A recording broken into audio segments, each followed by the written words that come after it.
Good morning, everyone. I hope you're having a good Saturday morning.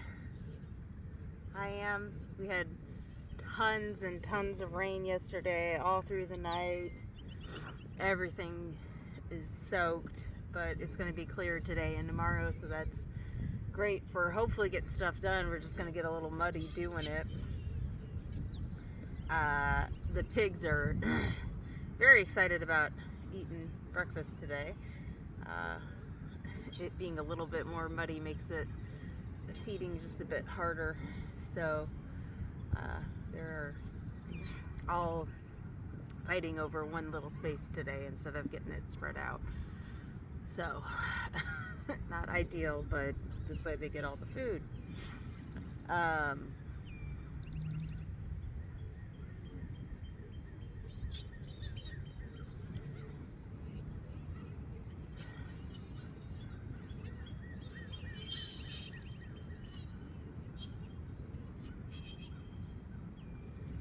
I wanted to talk today, and I've been talking about this, but it's so important, to understand how we can get pulled into stuff and get triggered by things that we see and hear, even people we talk to.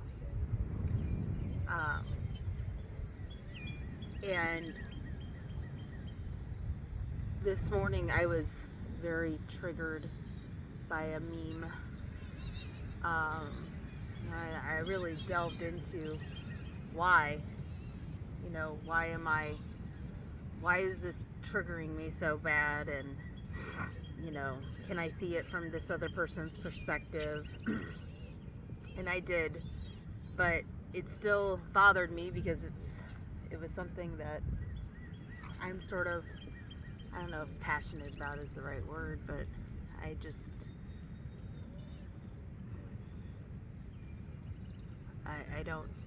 don't get it, but I know there's a lot of manipulation around this item. And so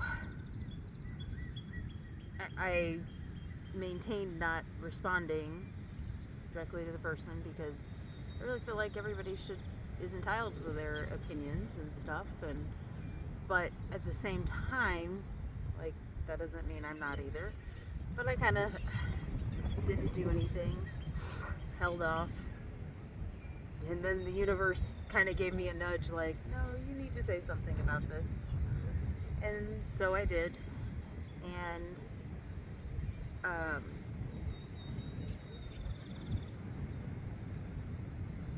I think there's times that we are asked to speak up, but we have, in the same breath, zero expectation that it will change anything.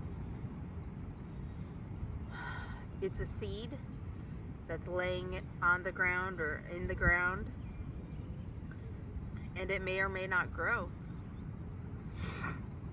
And the beautiful thing about the human experience is all these varying viewpoints and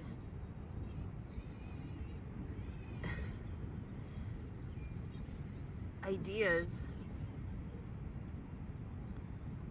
and at the end of the day,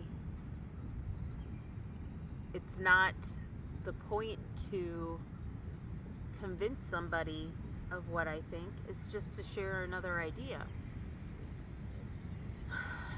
And that's hard. And it's hard to love somebody and have compassion and kindness for them through our differences.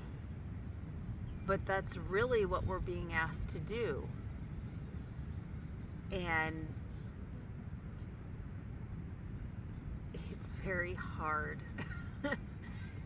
And I don't think, there's times to stay quiet, there's times to speak up, there's times to share information, and you have to decide what resonates with you. And I was really okay this morning. I I liked asking myself those questions. I felt like, here I am. I'm digging deeper into why I think and believe what I do, because I think we always have to check ourselves. Like, why do I think this way? Why do I feel this way?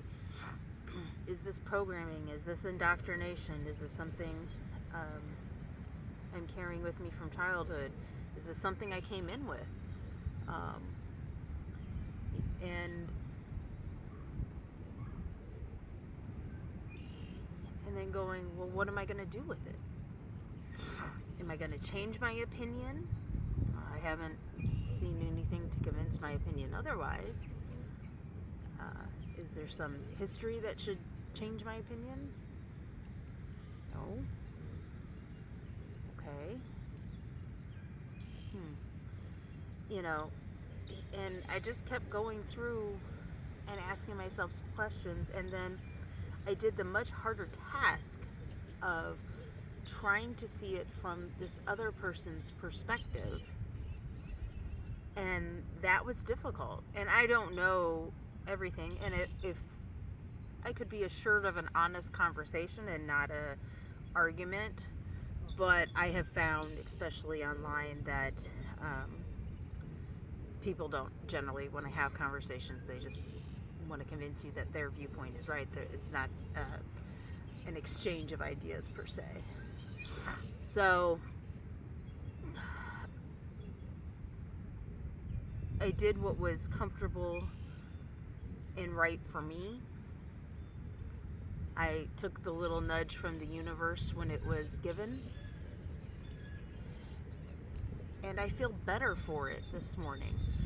I feel like, this was growth. This is making sure that I'm not just, regurgitating programming, regurgitating indoctrination. I am very assured of why I believe this item or not. And so, when you're faced with things like that trigger you, and you're just kind of going, oh my gosh, how could anybody think that? It's a challenge. They are crazy this morning. It's a challenge to really dig deep and ask yourself those hard questions, and making sure this is why you believe what you believe. Is it really your belief? Do you need to reassess? Do you need to reevaluate? Do you, is it a confirmation of your feelings, of your viewpoints, of your knowledge? What kind of learning opportunity is this? And the more we can do that, I feel like that's growth.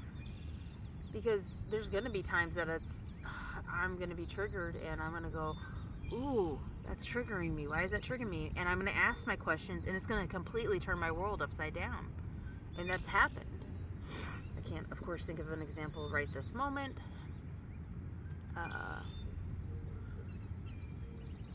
Well, I could, but I'll probably get banned from YouTube if I mention that. So, but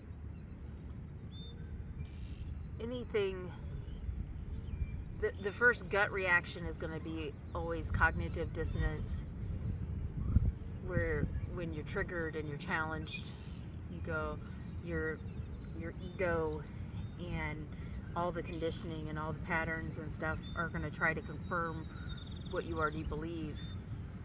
And then you have to decide as a person if you want to ask yourself those hard questions, dig deeper, and come up with another answer, a confirmation of your viewpoint, whatever it may be. And I don't think if you have a confirmation of your viewpoint, that means you're not growing and expanding. I think you're sitting there, you're stepping back, you're looking at it as an observer, and you're looking at all the perspectives that you can. And I don't think confirming something like that is wrong. But it did make me think about uh, this other person's point of view and how scared they must be every day and things like that. And it also maybe dig into my own childhood. And so when I'm doing things like that and when I'm stepping back into that observer mode, it's a different place than when I'm in ego completely. Ego doesn't care about being an observer. Ego cares about ego. And this was like, what am I being taught to learn here? What am I being shown? So the next time you're triggered, can you take it as an opportunity to dig deeper, push past cognitive dissonance, programming, and all that, and come back to, is this really what I want to believe? And if it is, it's okay. And can I have compassion, love, and kindness for myself? Especially if your viewpoint changes, because you're going to have probably guilt, and you might be angry or sad. And so it's really important, definitely then, to have compassion, love, and kindness for yourself, but also for other people. If they think, or have another viewpoint, can you try to see it from their perspective? Can you understand where they're coming from? You still don't have to agree with them, but can you have compassion, love, and kindness for where they're at? And I think when we do that, I'd love to get to a point where we could just exchange ideas, and it doesn't matter that they're different, but it's without the intent of convincing. I have a friend that we do that all the time. There's some things that we're so in sync with, and then there's other things that we're so out of sync it's not even funny. And I love her dearly, because there's always no judgment. We could be, discussing something, and somebody else might look at the conversation and be like, wow, that's intense. It's just an exchange of ideas, and it's actually really stimulating for both of us, and we enjoy it.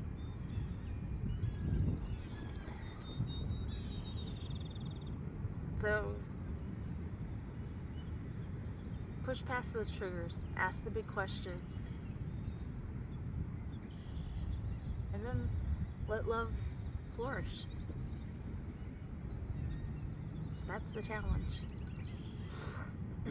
Well, I hope you have a great day. I'm sorry the piggies were loud today. Hopefully we dry out over the next couple days and get these troughs done too. So, anywho, greenhouses first though. I gotta get my plants going. All right, guys. Have a great weekend. I hope to see you soon.